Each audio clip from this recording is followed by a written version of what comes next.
movie sequels need an expiration date? I'm Brian Altano versus Brandon Hunt, and today we're going to debate that. How long can a movie go before it gets a sequel, and is that acceptable? Is that okay? Is there a hard law against it? Let's discuss. What do you think? I think like a fine carton of milk, if you let it sit too long, people will forget about it.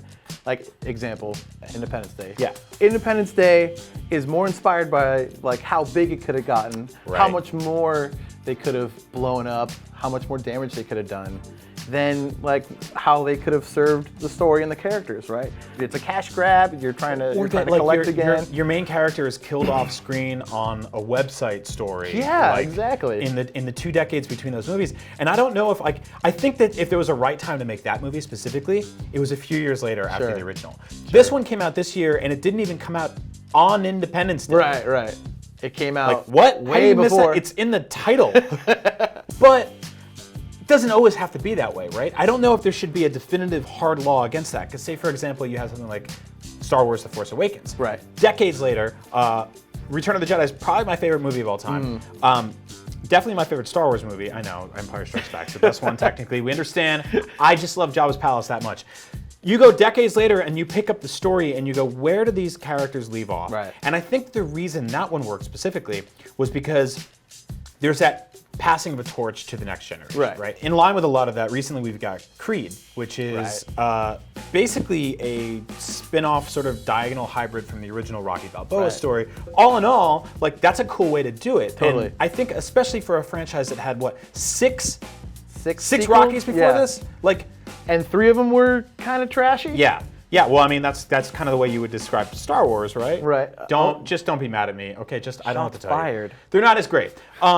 So yeah, you take 6 movies and you go, we're gonna make a 7th one, and somehow it works. Having a central character, again, do the torch pass, incredibly important. I feel like Creed did it well where it's a totally different viewpoint, right? But it's set in the same universe, much like Force Awakens. Yeah. Right? Like we get the same vibe. With Independence Day, you know, they're like, the aliens are back, you want more of that. And you're like, no. That's such a big part of it too, is that pandering to be like, hey, remember that? Remember that? You got that joke, right? You got that joke, right? And that's like, for the dads and moms in the rooms, like, yeah, thank you, I remember that. Okay, we got it, thanks for the callback. But for any young kid waiting for that torch to be passed, you're like, just give me the torch. On the flip side, we're having all these debates about Ghostbusters right now, and the new movie's ostensibly a reboot, but there are ideas for decades kicked around by Aykroyd and pretty much everybody else, everybody but Bill Murray, who's attached to a version of a Ghostbusters 3, which I think might have had the chances of falling into Dumb and Dumber 2 territory. Totally. I think with comedy,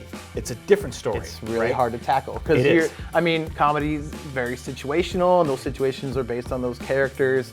And when they grow up, like, can you pass the torch on to some dumber people in Dumb and Dumber 2? Like, is that a possibility? Do you want to see a different set of dumb people, or do you want to see Lloyd and Harry again? Right? Well, do you want to see them mentoring a new, like, or even like the Anchorman guys, so like they bring in a whole new generation of anchormen and women. Exactly. They're like, we're going to the 80s now. Yeah, like, exactly. It doesn't really work as much.